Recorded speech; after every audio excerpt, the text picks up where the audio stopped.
There were 45 plans of international communism. One of them was to institute the United Nations as the savior of all nations and to get everybody on board with falling into line with what the United Nations is trying to do. The 2030 Agenda is all about instituting the United Nations as that one global authority that's going to dictate everything. So all of the plans, all the planks of the 17 Sustainable Development Goals, they fall completely in line with what Karl Marx had written in the Communist Manifesto. You talk about the stuff with agriculture, absolutely mirrors everything that Karl Marx wrote about agriculture. You want to talk about medicine, absolutely mirrors what the communists have been implementing with trying to create universal health care since the 1950s. And you want to talk about things with equity and redistribution of wealth. These are all part of Marx's plan. So the Sustainable Development Goals at the very heart are communist goals. And the real question is, why is the Catholic Church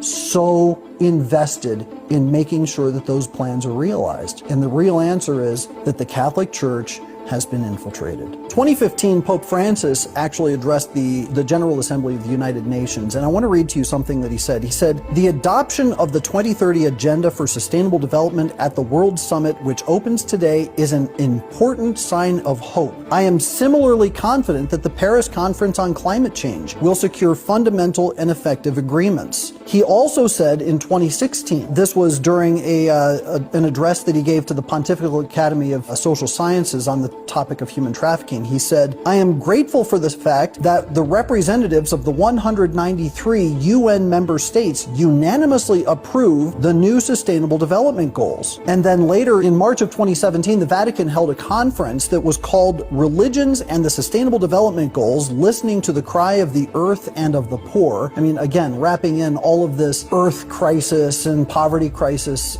stuff just to try and give a sense of urgency. He said this, "The 2030 Agenda and the Sustainable Development Goals approved by more than 190 nations in September of 2015 were a great step forward for global dialogue, marking a vitally new and universal solidarity." Those are chilling words given what we know about the Sustainable Development Goals. And what's more is that we have to understand the Vatican has never really been critical of the very grave and terrible elements of the Sustainable Development Goals and the dangers that they impose to anyone around the world. They just keep lauding them as if they were this great saving plan of these oligarchs that are going to now transform society and make things better for poor people.